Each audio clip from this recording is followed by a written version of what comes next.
Welcome to the Khatm al-Quran Majlis of MS Voice. أعوذ بالله من الشيطان الرجيم.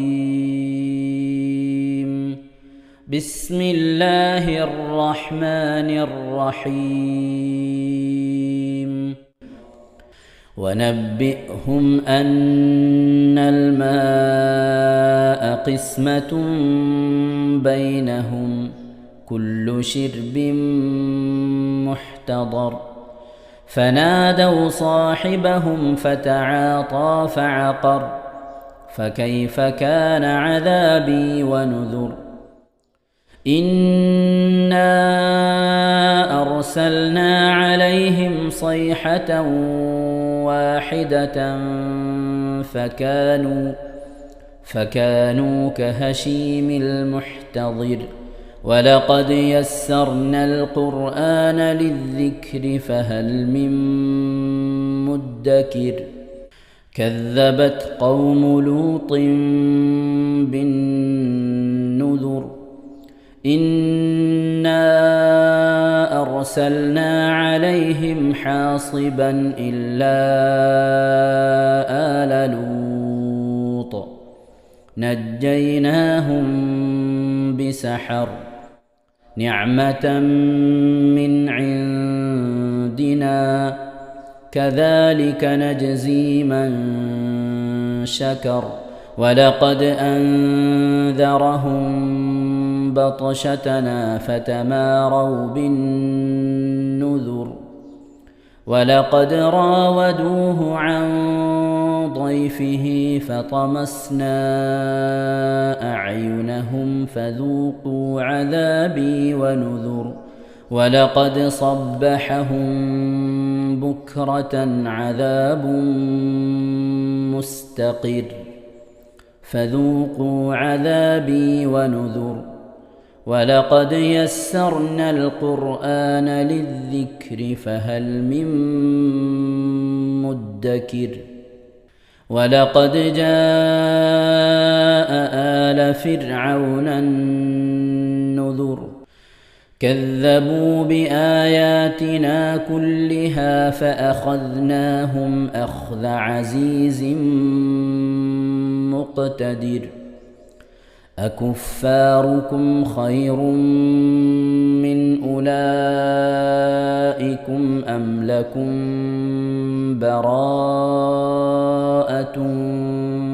في الزبر. أم يقولون نحن جميع منتصر. سيهزم الجمع ويولون الدبر. بل الساعة موعدهم والساعة أدهى وأمر. إن المجرمين في ضلال وسعر. يوم يسحبون في النار على وجوههم ذوقوا مس سقر. إنا كل شيء خلقناه بقدر. وما أمرنا إلا واحدة كلمح بالبصر. ولقد أهلكنا أشياعكم فهل من مدكر. وكل شيء فعلوه في الزبر. وكل صغير وكبير مستطر. إن المتقين في جنات ونهر. في مقعد صدق عند مليك مقتدر.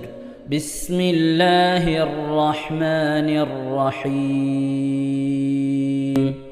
الرحمن علم القرآن. خلق الإنسان. علمه البيان. الشمس والقمر بحسبان والنجم والشجر يسجدان والسماء رفعها ووضع الميزان ألا تطغوا في الميزان وأقيموا الوزن بالقسط ولا تخسروا الميزان والأرض وضعها للأنام فيها فاكهة والنخل ذات الأكمام والحب ذو العصف والريحان فبأي آلاء ربكما تكذبان خلق الإنسان من صلصال كالفخار وخلق الجان من مارج من نار فبأي آلاء ربكما تكذبان رب المشرقين ورب المغربين فبأي آلاء ربكما تكذبان مرج البحرين يلتقيان بينهما برزخ لا يبغيان فبأي آلاء ربكما تكذبان يخرج منهما اللؤلؤ والمرجان فبأي آلاء ربكما تكذبان وله الجوار المنشآت في البحر كالأعلام فبأي آلاء ربكما تكذبان كل من عليها فان ويبقى وجه ربك ذو الجلال والإكرام فبأي آلاء ربكما تكذبان يسأله من في السماوات والأرض كل يوم هو في شأن فبأي آلاء ربكما تكذبان سنفرغ لكم أيها الثقلان فبأي آلاء ربكما تكذبان يا معشر الجن والإنس إن استطعتم أن تنفذوا من أقطار السماوات والأرض فانفذوا لا تنفذون إلا بسلطان فبأي آلاء ربكما تكذبان يرسل عليكما شواظ من نار ونحاس فلا تنتصران فبأي آلاء ربكما تكذبان فإذا انشقت السماء فكانت وردة كالدهان فبأي آلاء ربكما تكذبان فيومئذ لا يسأل عن ذنبه إنس ولا جان فبأي آلاء ربكما تكذبان يعرف المجرمون بسيماهم فيؤخذ بالنواصي والأقدام فبأي آلاء ربكما تكذبان هذه جهنم التي يكذب بها المجرمون يطوفون بينها وبين حميم آن فبأي آلاء ربكما تكذبان ولمن خاف مقام ربه جنتان فبأي آلاء ربكما تكذبان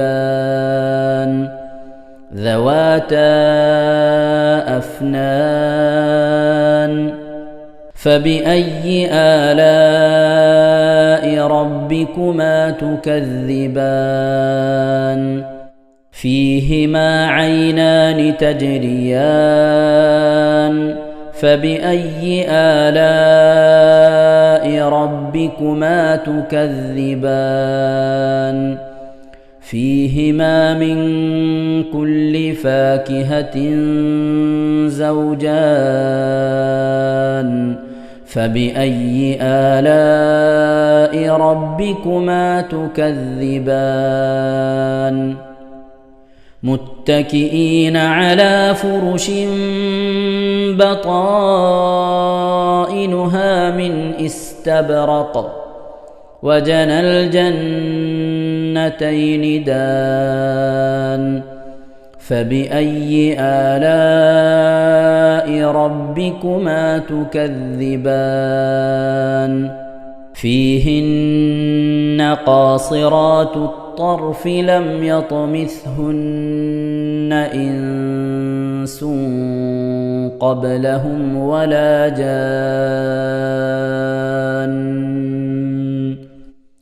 فبأي آلاء ربكما تكذبان كأنهن الياقوت والمرجان فبأي آلاء ربكما تكذبان هل جزاء الإحسان إلا الإحسان فبأي آلاء ربكما تكذبان ومن دونهما جنتان فبأي آلاء ربكما تكذبان مدهامتان فبأي آلاء ربكما تكذبان فيهما عينان نضاختان فبأي آلاء ربكما تكذبان فيهما فاكهة ونخل ورمان فبأي آلاء ربكما تكذبان فيهن خيرات حسان فبأي آلاء ربكما تكذبان حور مقصورات في الخيام فبأي آلاء ربكما تكذبان لم يطمثهن إنس قبلهم ولا جان فبأي آلاء ربكما تكذبان متكئين على رفرف خضر وعبقري حسان فبأي آلاء ربكما تكذبان تبارك اسم ربك ذي الجلال والإكرام صدق الله العظيم. അള്ളാഹു സുബ്ഹാനഹു വ തആല നാം ഓതിയ പരിശുദ്ധമായ ഖുർആൻ ശരീഫിനെ നമ്മിൽ നിന്ന് സ്വീകരിക്കട്ടെ. എന്തെങ്കിലും പാകപ്പിഴകൾക്ക് വന്നു പിന്നെ അള്ളാഹു വിട്ടുപുറത്ത് മാപ്പാക്കി നൽകി അനുഗ്രഹിക്കട്ടെ. ഇതൊക്കെ നാളെ നമ്മളെ ഖബറിലേക്ക് ഉപകരിക്കുന്ന സൽക്രമം അള്ളാഹു കബൂൽ ചെയ്യട്ടെ. ആമീൻ യാ റബ്ബൽ ആലമീൻ. പ്രിയമുള്ള മുഅ്മിനീങ്ങളെ, എന്തൊക്കെയാണ് വിശേഷങ്ങൾ? എല്ലാവർക്കും സുഖം തന്നെയല്ലേ? അള്ളാഹു ഇഹത്തിലും പരത്തിലും നമുക്കൊക്കെ സുഖവും സന്തോഷമൊക്കെ നൽകി അനുഗ്രഹിക്കട്ടെ. ആമീൻ യാ റബ്ബൽ ആലമീൻ. പരിശുദ്ധമായ റമളാൻ ശരീഫിലെ 23-ാമത്തെ രാവിലാണ് നമ്മൾ ഇന്നലെ രാത്രി കഴിഞ്ഞുകൂടിയത്. അള്ളാഹു നമ്മൾ ഇന്നലെ ചെയ്ത ഇബാദത്തുകളൊക്കെ നമ്മിൽ നിന്ന് സ്വീകരിക്കട്ടെ. വളരെയധികം മഹത്വമുള്ള നമസ്കാരങ്ങളും തറാവീഹുകളും അതിന് പ്രതിഫലമൊക്കെ വളരെ വലുതാണ് എന്നാണ്. അള്ളാഹു സുബ്ഹാനഹു വ തആല സ്വർഗം പടച്ചപ്പോൾ, സ്വർഗം പടച്ചതിന് ശേഷം ജിബ്രീൽ അലൈഹിസ്സലാത്തു വസ്സലാമിനെ സ്വർഗം ഒന്ന് കാണിച്ചു കൊടുക്കാൻ വേണ്ടി സ്വർഗത്തിലേക്ക് വരാൻ പറഞ്ഞു. അങ്ങനെ സ്വർഗത്തിലേക്ക് കൊണ്ടുവന്നു. അള്ളാഹു സ്വർഗം ഒന്ന് കാണാൻ വേണ്ടി പറഞ്ഞു. ജിബ്രീൽ അലൈഹിസ്സലാത്തു വസ്സലാം സ്വർഗം കണ്ടു.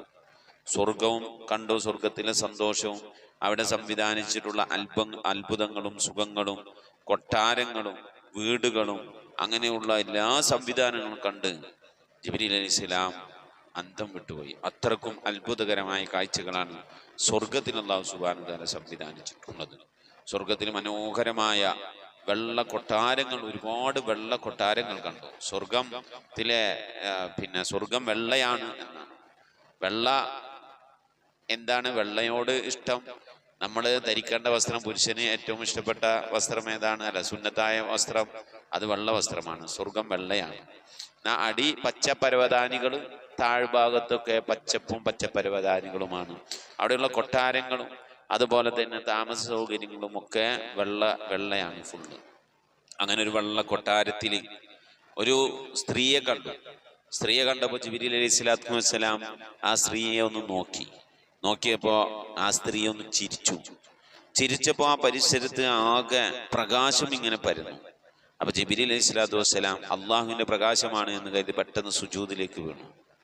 അപ്പോ ആ ഒരു പെണ്ണിനെ കണ്ടു എന്ന് പറഞ്ഞു. ആ പെൺകുട്ടി വിളിച്ചു പറഞ്ഞു, യാ അമീൻ ഇർഫഅ റസക, അങ്ങയുടെ തല ഒന്ന് ഉയർത്തണേ. ഇത് അള്ളാഹുവിന്റെ പ്രകാശമല്ല, ഇത് സ്വർഗത്തില് അള്ളാഹു സുബ്ഹാനഹു വ തആല സൃഷ്ടിച്ചിട്ടുള്ള സ്ത്രീയായ എന്നിൽ നിന്ന് ഞാൻ ചിരിച്ചപ്പോൾ ഉണ്ടായ പ്രകാശമാണ് എന്ന് പറഞ്ഞു. അപ്പോൾ മഹാനായ ജിബ്രീൽ അലൈഹിസ്സലാത്തു വസ്സലാം ആ പെൺകുട്ടിയോട് ചോദിച്ചു, ലിമ ഖുലിഖ്തി, നിന്നെ ആർക്ക് വേണ്ടിയിട്ടാണ്, എന്തിനു വേണ്ടിയിട്ടാണ് സൃഷ്ടിച്ചത് എന്ന് ചോദിച്ചപ്പോ ആ സഹോദരി പറയുകയുണ്ടായി, സ്വർഗത്തിലെ ആ സ്ത്രീ പറയുകയാണ്, ദുനിയാവിലെ ഒരു മനുഷ്യന്റെ ദുനിയാവിലെ ആഗ്രഹങ്ങൾക്ക് വകവെക്കാതെ അള്ളാഹുവിന്റെ ആഗ്രഹങ്ങൾക്ക് വേണ്ടി ജീവിക്കുന്ന ആളുകൾ. ദുനിയാവിൽ നമുക്ക് ഒരുപാട് ആഗ്രഹങ്ങളുണ്ട്, അതൊന്നും നോക്കട്ടെ. അള്ളാഹുവിന്റെ ആഗ്രഹങ്ങൾക്ക് പ്രാധാന്യം കൊടുത്തുകൊണ്ട് അള്ളാഹ്ക്ക് ഇബാദത്ത് ചെയ്ത് ജീവിച്ച് മരിച്ചു വരുന്ന ആളുകൾക്ക്, അവരെ സ്വർഗത്തിൽ വരുമ്പോൾ അവർക്ക് വേണ്ടി പടക്കപ്പെട്ടതാണ് എന്നെ എന്ന് ആ സ്വർഗത്തിലെ പെൺകുട്ടി പറയുകയുണ്ടായി. അപ്പൊ അതുപോലെ ഒരുപാട് പെൺകുട്ടികൾ, ഒരുപാട് കൊട്ടാരങ്ങൾ സ്വർഗത്തിലുണ്ട് എന്നാണ്. പ്രിയമുള്ള മുഅ്മിനീങ്ങളെ, ഇന്നലൊക്കെ നമ്മൾ തറാവി നിസ്കരിച്ചു. ചിലവരും മടിയന്മാരും മടിച്ചുകളൊക്കെ ആയിട്ട് നിസ്കരിക്കാതിരുന്നവരുണ്ട്. എന്നാ കേട്ടോളയും, ഇന്നലെ തറാവി നമസ്കരിച്ച ആളുകൾക്ക് അല്ലാഹു സുബ്ഹാനഹു വ തആല സ്വർഗത്തിൽ ഈ വെള്ളക്കൊട്ടാരങ്ങളുള്ള ഒരു പട്ടണം തന്നെ അവർക്ക് വേണ്ടി അള്ളാഹു നൽകുമെന്നാണ്. വെള്ളക്കൊട്ടാരങ്ങളുള്ള ഒരു പട്ടണം തന്നെ അല്ലാഹു സുബ്ഹാനഹു വ തആല ബനല്ലാഹു ബൈതം ഫിൽ മദീന, ബനല്ലാഹു ഫിൽ ജന്നതി മദീനതൻ, അല്ലാഹു സുബ്ഹാനഹു വ തആല സ്വർഗത്തിൽ ഒരു പട്ടണം അവർക്ക് വേണ്ടി പണിതു കൊടുക്കും. അള്ളാഹു സുബ്ഹാനഹു വ തആല അത്തരത്തിലുള്ള സൗഭാഗ്യങ്ങളൊക്കെ കിട്ടുന്നവരുടെ കൂട്ടത്തിൽ അള്ളാഹു നമ്മെ ഉൾപ്പെടുത്തി അനുഗ്രഹിക്കട്ടെ. അപ്പൊ ആ രീതിയിലായിരിക്കണം നമ്മളെ നമസ്കാരങ്ങളൊക്കെ, തറാവിയുമൊക്കെ. പരമാവധി നമ്മൾ തറാവിയൊക്കെ നമസ്കരിക്കണം. പരിശുദ്ധ റമദാന്റെ അവസാനത്തെ 10 മുഅ്മിനീങ്ങളെ, ആ 10 പരമാവധി അള്ളാഹുവിന്റെ അനുഗ്രഹവും മഗ്ഫിറത്തും നരകമോചനവും അള്ളാഹുവിന്റെ റിളയും റഹ്മത്തും ഒക്കെ നേടിയെടുക്കാൻ നമുക്ക് കഴിയണം. അള്ളാഹു തൗഫീഖ് നൽകി അനുഗ്രഹിക്കട്ടെ. ആമീൻ യാ റബ്ബൽ ആലമീൻ. പുണ്യമായ ലൈലത്തുൽ ഖദ്ർ രാവുകളിലും പകലിലുമൊക്കെ അള്ളാഹുവിന്റെ മാലാഖമാർ ഇറങ്ങി വരുന്നത് 2 കാര്യത്തിന് വേണ്ടിയാണെന്ന് ഞാൻ സൂചിപ്പിച്ചു. അത് നാം നിസ്സാരമായി കാണരുത്. അള്ളാഹുവിനെ ഓർത്ത് കരയുന്നവരുടെ കണ്ണുനീര് കാണാൻ, അതുപോലെ തന്നെ അള്ളാഹുവിന്റെ തൃപ്തി ആഗ്രഹിച്ചുകൊണ്ട് നമ്മിൽ നിന്ന് മരണപ്പെട്ടു പോയവരുടെയൊക്കെ പേരിലും അല്ലാതെയും ഒക്കെ ആയിക്കൊണ്ട് ഹദിയകളും സദക്കകളും നൽകുന്ന ആ സൽക്കർമ്മങ്ങൾ കാണാൻ വേണ്ടിയാണ് മഹാന്മാരായ മാലാഖമാർ ഭൂമിയിലേക്ക് ഇറങ്ങി വരുന്നത്. പ്രിയമുള്ള മുഅ്മിനീങ്ങളെ, നമ്മളിൽ നിന്ന് മരണപ്പെട്ടു പോയവർ നമ്മളെ വീടിന്റെ വാതിലിൽ വന്നുകൊണ്ട് നമ്മളോട് യാചിക്കും, മോനെ നിന്റെ വാപ്പിത വന്നിരിക്കുന്നു, നിന്റെ ഉമ്മത വന്നിരിക്കുന്നു, നിന്നിൽ നിന്ന് ഞാൻ ഹദിയകളും സദക്കകളും സൽക്കർമ്മങ്ങളും പ്രതീക്ഷിക്കുന്നുണ്ട് മോനെ, അത് എൻ്റെ ഖബറിലേക്ക് വളരെയധികം ഉപകാരം ചെയ്യും. ഞാൻ അധ്വാനിച്ച് കഷ്ടപ്പെട്ട് ഉണ്ടാക്കിയ ആ പറമ്പിലും വീട്ടിലുമാണല്ലോ നീ താമസിക്കുന്നത്, എൻ്റെ സമ്പത്ത് ഉപയോഗിച്ചുകാണല്ലോ നീ ഇന്ന് ജീവിക്കുന്നത്. ആയതുകൊണ്ട് അതിൽ നിന്നൊരു വിഹിതം വാപ്പാക്കും ഉമ്മാക്കും ഖബറിലേക്ക് ഉപകരിക്കുന്ന രീതിയിൽ മോനെ നീ ചെലവഴിക്കണേ എന്ന് നമ്മൾ ഓരോരുത്തരുടെയും വീടിന്റെ വാതിൽക്കൽ വന്ന് നമ്മിൽ നിന്ന് മരണപ്പെട്ടു പോയ നമ്മളെ പ്രിയപ്പെട്ട ഉമ്മയും ഉപ്പയും ഭാര്യയും ഭർത്താവും ഒക്കെ പറയുമ്പോൾ പ്രിയമുള്ള മുഅ്മിനീങ്ങൾ അവരെ സന്തോഷിപ്പിച്ചു വിടാൻ നമുക്ക് കഴിയണം.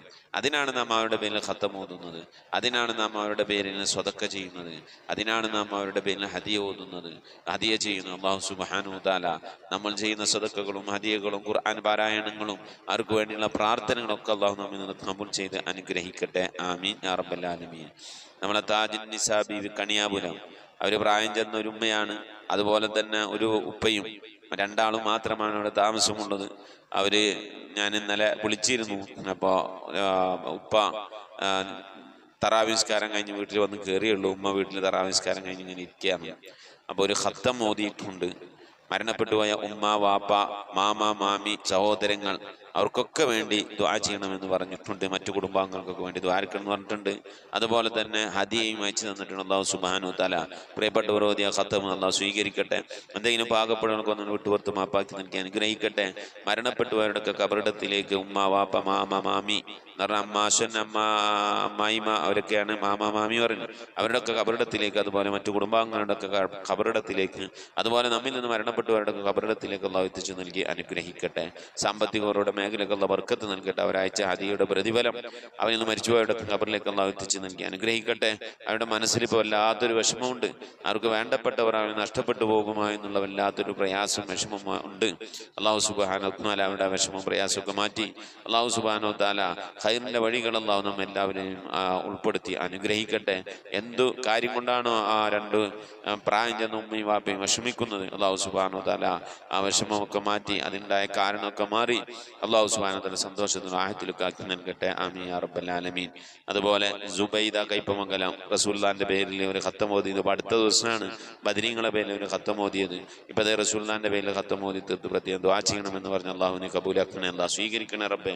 ആ പ്രിയപ്പെട്ടവർ ഓതിയതിൽ എന്തെങ്കിലും പാകപ്പെടുന്ന തെറ്റുകുറ്റങ്ങളൊക്കെ ഒന്ന് വിട്ടുപുറത്ത് മാപ്പാക്കണേ അല്ലാ. അതിന്റെ മരണപ്പെട്ടു പോയ ഭർത്താവും വാപ്പ, കുട്ടുകുടുംബാദികൾ, ബന്ധുമിത്രാദികൾ, അങ്ങനെ ആരൊക്കെ മരിച്ചവരുടെയൊക്കെ കബറിടത്തിലേക്ക് ഉപകരിക്കുന്ന സൽക്കരമായി സ്വീകരിക്കണേ അല്ലാ. റസൂലുള്ളാഹിന്റെ ഹദ്റത്തിലേക്ക് എത്തിച്ചു കൊടുക്കണേ അല്ലാ. അതുവഴി മുത്തുനബി തങ്ങളുടെ സ്നേഹവും മുത്തുനബി തങ്ങളുടെ റിളയും മുത്തുനബിയുടെ ശഫാഅത്തും മുത്തുനബിയുടെ കൈറങ്ങളിൽ നിന്ന് ഹൗദുൽ കൗസറും ഒക്കെ ലഭിക്കുന്നവരുടെ കൂട്ടത്തിൽ അവരെയും ഞങ്ങളെ നീ ഉൾപ്പെടുത്തി അനുഗ്രഹിക്കണേ റഹ്മാനെ. ആമീൻ യാ റബ്ബൽ ആലമീൻ. അതുപോലെ എൻ്റെ ചെറിയ മരുമകൻ്റെ കഴിഞ്ഞ ഏപ്രിലിൽ വിവാഹം കഴിഞ്ഞ മകളുടെ ഭർത്താവ്, ആ ചെറിയ മരുമകൻ്റെ വാപ്പാടെ സഹോദരൻ, എളാപ്പ, കുഞ്ഞിപ്പ എന്നൊക്കെ പറയും. ആ എളാപ്പയുടെ അളിയൻ പെട്ടെന്ന് തലച്ചോറിലേക്ക് ബ്ലഡ് പാസ് ചെയ്യുന്ന ഒരു ഞരമ്പ് പൊട്ടി ആ ഭാഗത്ത് ബ്ലഡ് ലീക്കായി. പിന്നെ തലച്ചോറിൻ്റെ ഒരു ഭാഗം, ആ ഭാഗം, കൈ, കാല് ഒക്കെ അങ്ങോട്ട് തളർന്നു. ബ്ലഡ് സർക്കുലേഷൻ ഇല്ലാതെ വളരെ പ്രയാസമായ ഒരു അവസ്ഥയാണ്. ചെറിയ 2 മക്കളൊക്കെയാണ് ഉള്ളത്. ആസ്റ്ററിലായിരുന്നു. പിന്നെ അവിടുത്തെ ചികിത്സ വലിയ ഒരു സാമ്പത്തിക ഭാരം ഭാരമേറിയത് കാരണം വേറെ ചാലക്കുടി ഹോസ്പിറ്റലിലേക്ക് മാറ്റി. അവിടെ ഫിസിയോതെറാപ്പി നടന്നുകൊണ്ടിരിക്കുകയാണ്. അതിൽ നിന്നൊക്കെ സലാമത്താകണം. അള്ളാഹു സുബ്ഹാനഹു വ തആല പ്രിയപ്പെട്ട അളിയൻ്റെ രോഗത്തിന് അള്ളാഹു ശിഫ നൽകി അനുഗ്രഹിക്കട്ടെ. ആഫിയത്തും ദീർഘായുസ്സും നൽകി അനുഗ്രഹിക്കട്ടെ. പഴയതുപോലെയുള്ള ആരോഗ്യ അവസ്ഥ അള്ളാഹു കൊടുത്ത് കുടുംബത്തെ മാന്യമായി പോറ്റാൻ ഉതകുന്ന ഒരു അവസ്ഥയിലേക്ക് അള്ളാഹു അവരെ എത്തിച്ച് നൽകി അനുഗ്രഹിക്കട്ടെ. അതുപോലെ നമ്മിൽ നിന്ന് രോഗം കൊണ്ട് പ്രയാസപ്പെടുന്നവർക്ക് അള്ളാഹു ശിഫ നൽകി അനുഗ്രഹിക്കട്ടെ. നമ്മളെ മുറാദൊക്കെ അള്ളാഹു ഹാസിലാക്കി പുണ്യ റമളാൻ കൊണ്ട് വിജയിക്കുന്നവരുടെ കൂടെ അള്ളാഹു നമ്മൾ ഉൾപ്പെടുത്തി അനുഗ്രഹിക്കട്ടെ. ആമീൻ. പ്രിയമുള്ള മുഅ്മിനീങ്ങളെ, നമ്മിൽ നിന്ന് മരണപ്പെട്ടു പോയവരുടെ പേരിൽ ഫാത്തിഹ ഖിലാസ് മുഹമ്മദ് തൈനൂദ് ഇൻഷാ അല്ലാഹ് നമുക്ക് ദുആയിലേക്ക് പ്രവേശിക്കാം. إلى حضرة النبي سيدنا محمد صلى الله عليه وسلم الفاتحة. أعوذ بالله من الشيطان الرجيم. بسم الله الرحمن الرحيم. الحمد لله رب العالمين الرحمن الرحيم مالك يوم الدين.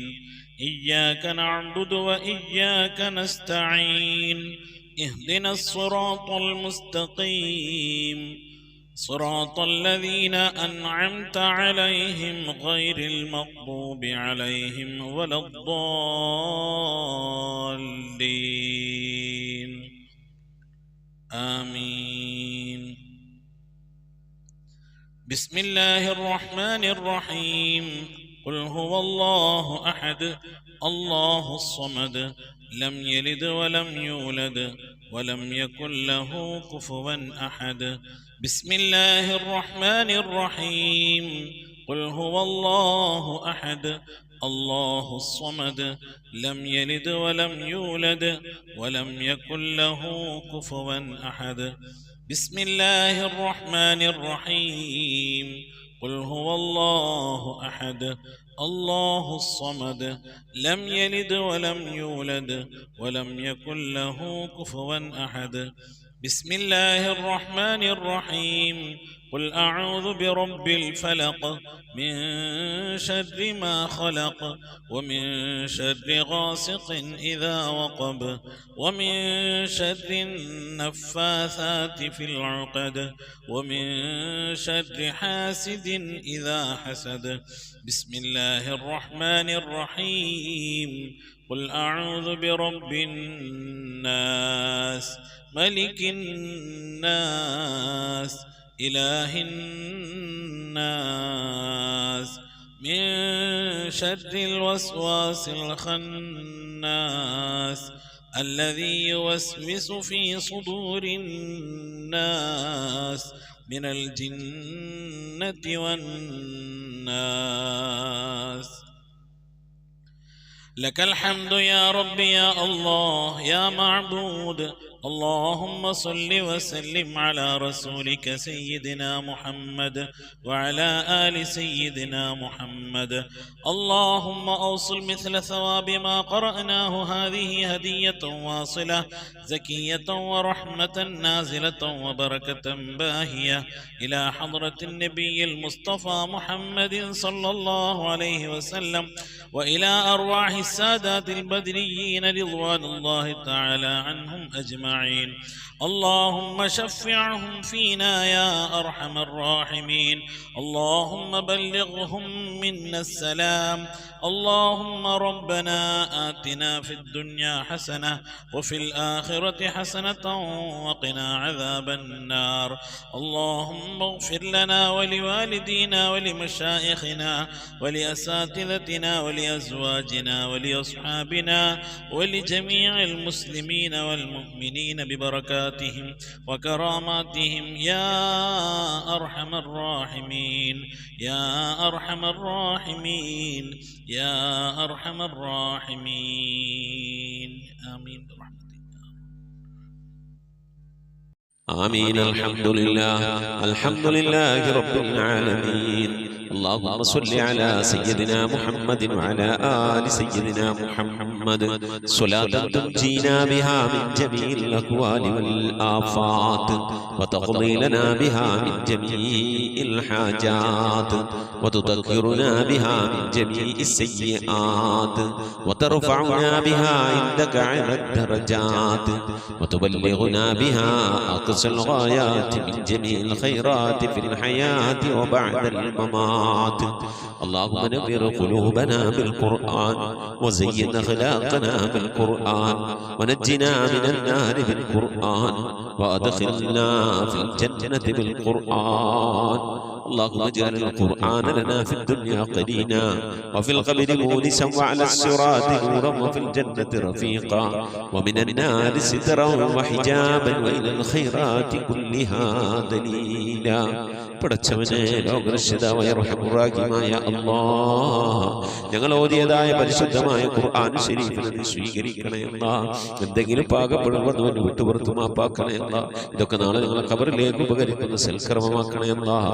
നിന്നൊക്കെ മിഥിലതവാബിനെ ഞങ്ങളിൽ മരണപ്പെട്ടു പോയ ഉപ്പയുടെ ഉമ്മയുടെ ഭാര്യയുടെ ഭർത്താവിന്റെ സന്താനങ്ങളുടെ പേരമക്കളുടെ കുടുംബാദികളുടെ സഹോദരി സഹോദരന്മാരുടെ ഉസ്താദുമാരുടെ ഞങ്ങളെ സ്നേഹിച്ചവർ ഭക്ഷണം നൽകിയ വസ്ത്രം നൽകിയവർ ഹദിയ നൽകിയവർ അല്ലാഹു ഞങ്ങൾ അഭ്യുദയ ആംശികളുടെ സ്നേഹിതന്മാർ സ്നേഹിതകൾ എല്ലാവരുടെയും ഹദറത്തിലേക്ക് ഞങ്ങളിൽ നിന്ന് വിട പറഞ്ഞു എല്ലാവരുടെയും ഹദറത്തിലേക്ക് എത്തിക്കണേ അല്ലാഹ്. റഹ്മാനായ റബ്ബേ അല്ലാഹുവേ ഹബീബായ പ്രവാചകൻ മുഹമ്മദ് മുസ്തഫ സല്ലല്ലാഹു അലൈഹി വസല്ലം തങ്ങളുടെ ഹദറത്തിലേക്ക് എത്തിക്കണേ അല്ലാഹ്. അവിടുത്തെ ശഫാഅത്ത് ലഭിക്കുന്നവരുടെ കൂട്ടത്തിൽ ഈ പാപികളായ ഞങ്ങളെ ഉൾപ്പെടുത്തണേ അല്ലാഹ്.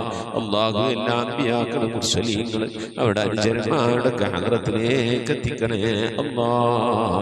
റഹ്മാനായ റബ്ബേ ഉമ്മഹാത്തുൽ മുഅ്മിനീങ്ങളുടെ ഹദറത്തിലേക്ക് എത്തിക്കണേ അല്ലാഹ്. അഹ്ലു ബൈത്തിന്റെ ഹദറത്തിലേക്ക് എത്തിക്കണേ അല്ലാഹ്. അയിമ്മത്തുൽ മുജ്തഹിദീങ്ങളുടെ ഹദറത്തിലേക്ക് എത്തിക്കണേ അല്ലാഹ്. ഖുലഫാഉർ റാഷിദീങ്ങളുടെ ഹദറത്തിലേക്ക് എത്തിക്കണേ അല്ലാഹ്. താബീങ്ങളുടെ താബീങ്ങളുടെ ഹദറത്തിലേക്ക് എത്തിക്കണേ അല്ലാഹ്. അല്ലാഹുവേ സ്വഹാബുൽ ബദരീങ്ങൾ ഉഹദീങ്ങൾ ഖദ്ദഖീങ്ങൾ എല്ലാ സ്വഹാബത്തെ കിറാമിന്റെ ഹദറത്തിലേക്ക് എത്തിക്കണേ അല്ലാഹ്. റഹ്മാനായ റബ്ബേ മഹാനായ അശ്ശൈഖ് മുഹയ്യിദ്ദീൻ അബ്ദുൽ ഖാദിർ ജീലാനി ഖദ്ദസല്ലാഹു സിറഹു തങ്ങളുടെ ഹദറത്തിലേക്ക് എത്തിക്കണേ അല്ലാഹ്. ആരിഫീങ്ങളുടെ സുൽത്താൻ ശൈഖ് അഹ്മദുൽ കബീർ റിഫായി ഖദ്ദസല്ലാഹു സിറഹു തങ്ങളുടെ ഹദറത്തിലേക്ക് എത്തിക്കണേ അല്ലാഹ്. ഇന്ത്യയുടെ സുൽത്താൻ അജ്മീർ ഖാജാ മുഈനുദ്ദീൻ ചിശ്തി തങ്ങളുടെ ഹദറത്തിലേക്ക് എത്തിക്കണേ അല്ലാഹ്.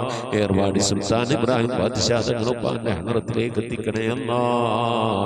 ഖുതുബുസ്സമാൻ സയ്യിദ് മബ്റം തലമി അലവി തങ്ങളുടെ ഹദറത്തിലേക്ക് എത്തിക്കണേ അല്ലാഹ്. റബ്ബേ ഞങ്ങൾ സിയാറത്ത് ചെയ്തിട്ടുള്ള ഒരുപാട് ഔലിയാക്കളുണ്ട് അല്ലാഹ്. ഞങ്ങളുടെ നാടുകളിൽ വിശ്രമം കൊള്ളുന്ന ഒരുപാട് ഔലിയാക്കളുണ്ട് അല്ലാഹ്. ഞങ്ങൾ അറിഞ്ഞവരും അറിയാത്തവരുമായി ഒരുപാട് ഔലിയാക്കളുണ്ട് അല്ലാഹ്. അവിടെ ഹദറത്തിലേക്ക് ഞങ്ങൾ ചൊല്ലിയതിന്റെ ഓതിയതിനൊക്കെ മിഥിലതവാബിനെത്തിക്കണേ അല്ലാഹ്. അവരുടെയും അല്ലാഹു അവരുടെയൊക്കെ ഹഖ് ജാഹ് ബർക്കത്ത് കൊണ്ട് അല്ലാഹുവേ ഞങ്ങളൊക്കെ ആഖിബത്ത് നന്നാക്കി തരണേ അല്ലാഹ്. സ്വാലിഹീൻ സജ്ജനങ്ങൾ മുശായിഖന്മാർ ഖൈറുൽ അഹ്ലുകാർ ശുഹദാ സിദ്ദീഖീങ്ങളൊക്കെ ഹദറത്തിലേക്ക് എത്തിക്കണേ അല്ലാഹ്. അവർക്കൊക്കെ നിന്റെ അടുക്കലുള്ള പദവികളെ നീ ഉയർത്തി കൊടുക്കണേ അല്ലാഹ്. അവരുടെ ദറജകളെ സ്ഥാനങ്ങളൊക്കെ ഉയർത്തി കൊടുക്കണേ അല്ലാഹ്. അവരുടെയൊക്കെ ഹഖ് ജാഹ് ബർക്കത്ത് കൊണ്ട് ഞങ്ങളൊക്കെ ആഖിബത്ത് നന്നാക്കി തരണേ അല്ലാഹ്. ഈമാൻ സലാമത്തിലാക്കി തരണേ അല്ലാഹ്. ഇരുലോക വിജയികൾ ഉൾപ്പെടുത്തി അനുഗ്രഹിക്കണേ അല്ലാഹ്. ഞങ്ങൾ പാപികളാണ് റബ്ബേ, ദോഷികളാണ് അല്ലാഹ്. ഞങ്ങളുടെ ദോഷങ്ങളൊക്കെ വിട്ടുപുറത്ത് മാപ്പാക്കി തരണേ അല്ലാഹ്. ഞങ്ങൾ ചെയ്തു പോയ തെറ്റുകളുടെ കുറ്റങ്ങളുടെ ഒക്കെ ശിക്ഷയായി കൊണ്ട് ഞങ്ങളെ നീ പരീക്ഷിക്കല്ല അല്ലാഹ്. ഞങ്ങളെ ദുആന നീ തട്ടിക്കളയല്ല അല്ലാഹ്. ഞങ്ങളുടെ ഇബാദത്തുകളൊക്കെ നീ സ്വീകരിക്കണേ അല്ലാഹ്. റഹ്മാനായ റബ്ബേ നിന്റെ മഹദ് കൊണ്ട് അല്ലാഹ് ഞങ്ങളുടെ കുടുംബ ജീവിതം സന്തോഷത്തിലാക്കണേ അല്ലാഹ്. ഞങ്ങളെ മക്കളെ നന്നാക്കി തരണേ അല്ലാഹ്. ഞങ്ങളെ ഭാര്യമാരെ ഭർത്താക്കന്മാരെ സന്താനങ്ങളൊക്കെ നന്നാക്കി തരണേ അല്ലാഹ്.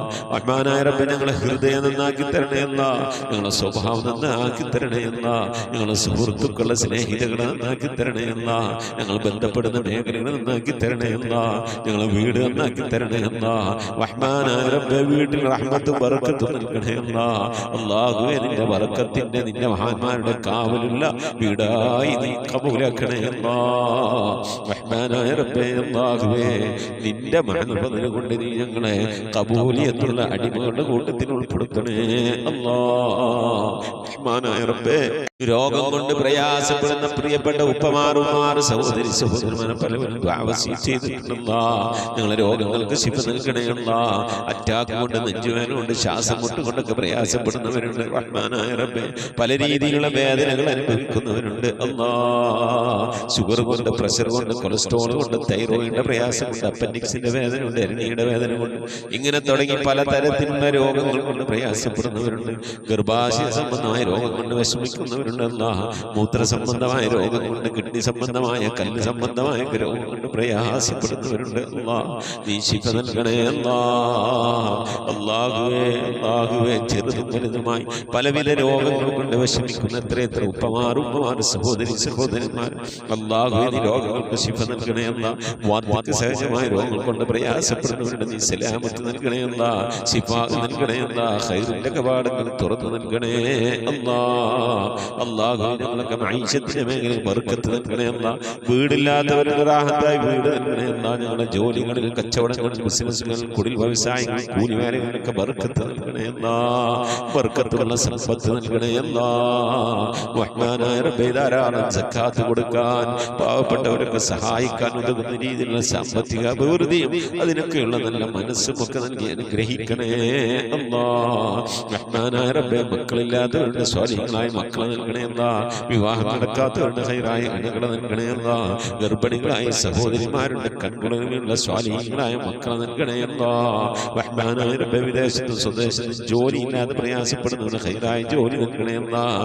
ലാഹിത്തായ ശമ്പളം നൽകി അനുഗ്രഹിക്കണേ അല്ലാഹ്. ശമ്പളം കിട്ടാതെ, കാമ കിട്ടാതെ, ലൈസൻസ് കിട്ടാതെ ഒക്കെ പ്രയാസപ്പെടുന്നവരുണ്ട് അല്ലാഹുവേ. ഖൈറിന്റെ കവാടങ്ങൾ തുറന്നു നൽകണേ അല്ലാഹ്. മഖബൂലും മബ്റൂറുമായ ഹജ്ജും ഉംറയും മർദിയായ സിയാറത്തൊക്കെ ചെയ്യാനുള്ള തൗഫീഖ് നൽകണേ അല്ലാഹ്. റബ്ബേ ഉംറക്ക് പോയവരുണ്ട് അല്ലാഹു, ഹജ്ജിന് പോകാൻ മനസ്സുകൊണ്ട് ഒക്കെ തയ്യാറായിരിക്കുന്നവരുണ്ട് അല്ലാഹു. അതിനുള്ള വഴികളൊക്കെ നീ അടുപ്പിച്ച് നൽകണേ അല്ലാഹ്. അല്ലാഹു പുന്നാര ഹബീബിന്റെ റൗള സിയാറത്ത് ചെയ്യാനുള്ള ഭാഗ്യം നൽകണേ അല്ലാഹ്.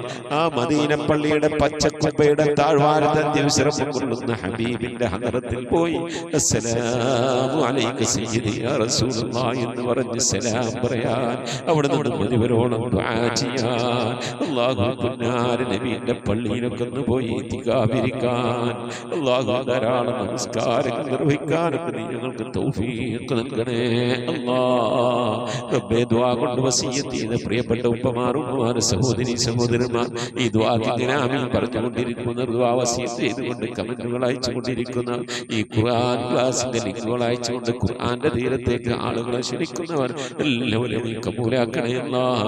എന്തുദ്ദേശങ്ങൾ വെച്ചുകൊണ്ടാണോ മജ്‌ലിസിലിരിക്കുന്നത് കബൂലാക്കണേ അല്ലാഹ്. ഉദ്ദേശങ്ങളെ നിറവേറ്റി നൽകണേ അല്ലാഹ്. റഹ്മാനായ റബ്ബേ രോഗം കൊണ്ട് പ്രയാസപ്പെടുന്നവരൊക്കെ ഉണ്ടാവും, നീ ശിഫാ നൽകി അനുഗ്രഹിക്കണേ അല്ലാഹ്.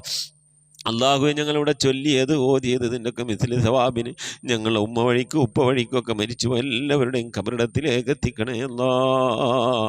അവിടെ കബറൊക്കെ നീ സന്തോഷത്തിലും റാഹത്തിലും ആക്കണേ അല്ലാഹ്. പ്രകാശപൂരിതമായ കബറാക്കണേ അല്ലാഹ്. റഹ്മാനായ റബ്ബേ ഞങ്ങൾ മരിക്കുന്നതിൻ്റെ മുമ്പ് ഹബീബായ പ്രവാചകൻ മുത്ത് മുഹമ്മദ് മുസ്തഫ സ്വല്ലല്ലാഹു അലൈഹി വസല്ലം തങ്ങളെ വജൂഹ് ശരീഫ് കണ്ടുകൊണ്ട് സന്തോഷിച്ച് ആനന്ദിച്ച് സ്വർഗം കണ്ട് ലാ ഇലാഹ ഇല്ലല്ലാഹ് എന്ന കലിമത്ത് തൗഹീദ് ഇത് ഉച്ചരിച്ചുകൊണ്ട് ഒരു വെള്ളിയാഴ്ച രാവിലും ഒരു വെള്ളിയാഴ്ച പകലിലായി ദുനിയാവിൽ നിന്ന് വിട പറയാൻ നീ തൗഫീഖ് നൽകണേ അല്ലാഹ്. ഞങ്ങളെ സക്കറാത്ത് എളുപ്പമാക്കി തരണേ അല്ലാഹ്. ഞങ്ങളെ മരണം നന്നാക്കി തരണേ അല്ലാഹ്. സ്വാലിഹീങ്ങൾ മരിക്കുന്നത് പോലെ മരിക്കാനുള്ള ഭാഗ്യം നൽകി അനുഗ്രഹിക്കണേ അല്ലാഹ്. ബിഹഖി മുഹമ്മദിൻ സല്ലല്ലാഹു അലൈഹി വസല്ലം വആലി മുഹമ്മദിൻ സല്ലല്ലാഹു അലൈഹി വസല്ലം വഅസ്ഹാബി മുഹമ്മദിൻ സല്ലല്ലാഹു അലൈഹി വസല്ലം. റബ്ബനാ ആതിനാ ഫിദ്ദുനിയ ഹസനതൻ വഫിൽ ആഖിറതി حسنة وقنا عذاب النار ربنا اغفر لنا وارحمنا ولوالدينا ولمن ماتوا منا يا غافر المذنبين آمين برحمتك يا أرحم الراحمين. صلى الله تعالى وسلم على خير خلقه سيدنا محمد وآله وصحبه أجمعين. سبحان ربك رب العزة عما يصفون وسلام على المرسلين والحمد لله رب العالمين بفضله. صلى الله على محمد صلى الله عليه وسلم. صلى الله على محمد صلى الله عليه وسلم. اللهم صل على محمد يا رب صل عليه وسلم وصل على جميع الأنبياء والمرسلين والحمد لله رب العالمين ആമീൻ. മുഅ്മിനീങ്ങളെ നിങ്ങളുടെ വിലയേറിയ ദുആയിൽ എന്നെയും കുടുംബത്തെ ഉൾപ്പെടുത്തണമെന്ന് ഓർമ്മപ്പെടുത്തി നിർത്തുന്നു. ഉസിക്കും ദുആ. അസ്സലാമു അലൈക്കും വറഹ്മത്തുള്ളാഹി വബറകാതുഹു.